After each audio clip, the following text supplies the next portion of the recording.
Right now, somewhere in your house, there's a pill box or a little pile of supplements sitting next to your bed. The ones you take last thing at night, right before you turn off the lamp. And if you're like most people over 50, you've been told that's exactly when your body does its repair work, so that's the best time to load up. Here's the problem. For at least 3 of the most common vitamins people take at night, doing it that way isn't helping your recovery.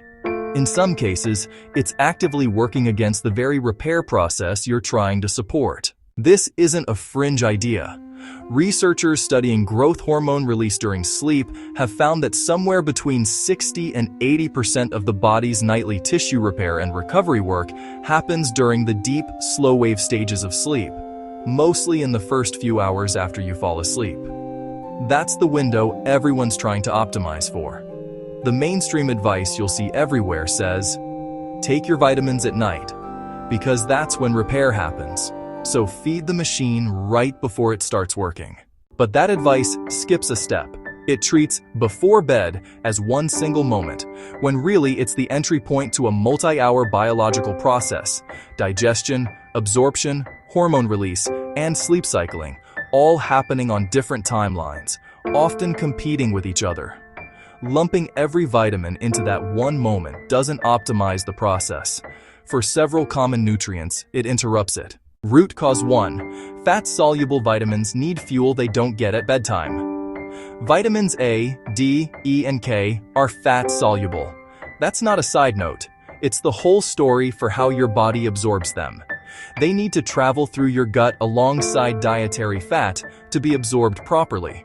Taken on an empty stomach, right before bed, with nothing but water, a meaningful portion of that dose simply passes through unused. Think of it like trying to fill your car with gas while pointing the nozzle away from the tank. The fuel is there.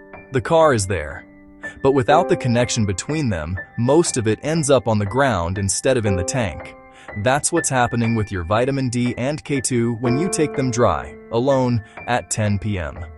You're not wasting the whole dose, but you're wasting enough of it, night after night, that your blood levels stay lower than they should be, even though your pill box says you're covered. Root cause 2. Some of these vitamins are quietly stimulating. B-complex vitamins, especially B12 and B6, play a direct role in how your body produces energy-related neurotransmitters and regulates your circadian rhythm, including how and when melatonin gets released. For a lot of people, especially as we get older and our sensitivity to these compounds shifts, taking a B-complex at night can interfere with that wind-down signal. It's a bit like trying to fall asleep in a room where someone keeps flicking the lights on and off. Maybe you don't notice it consciously, but your body is getting a signal that says, stay alert, there's something to process, right when it should be getting the opposite signal. Some people sleep through it fine. Others lie there at midnight, wide awake, with no idea their nighttime vitamins are part of the reason. Root cause 3. Your minerals are fighting each other for the same door.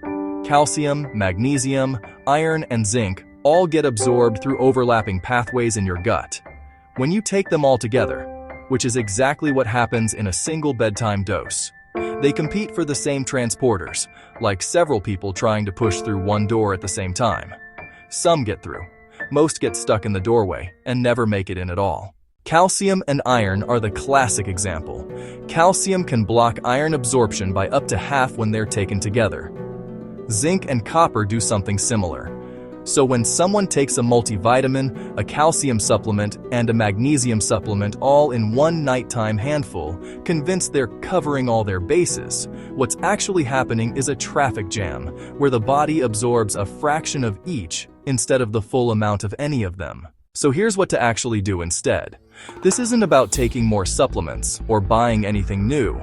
It's about moving the ones you already have to the right time of day. Step 1. Move your fat-soluble vitamins, D3, K2, vitamin E, and any vitamin A, to a meal that actually has fat in it. Breakfast with eggs or lunch with olive oil, avocado, or nuts.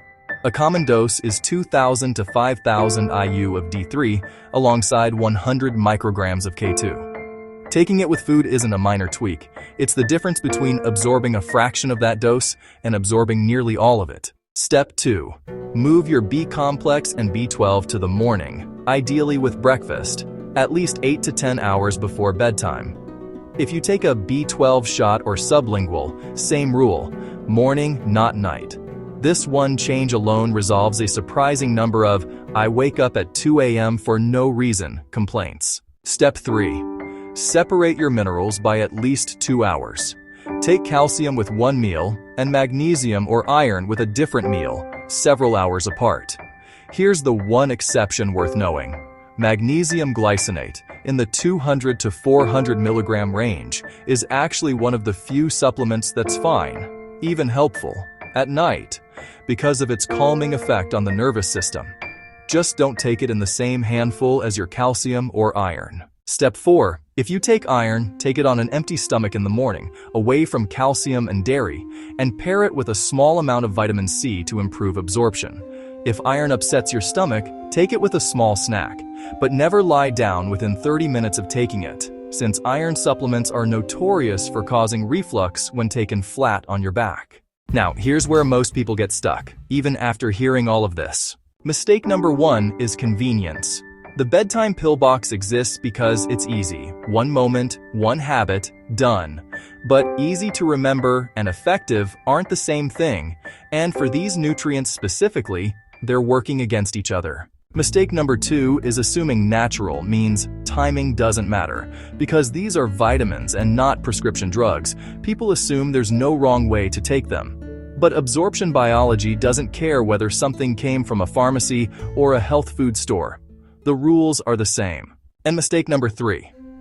Nobody revisits their supplement routine after starting a new medication. Certain blood pressure medications, acid reducers, and even some antidepressants change how your body absorbs calcium, magnesium, and B vitamins. If your routine hasn't changed in years but your prescriptions have, that's worth a second look.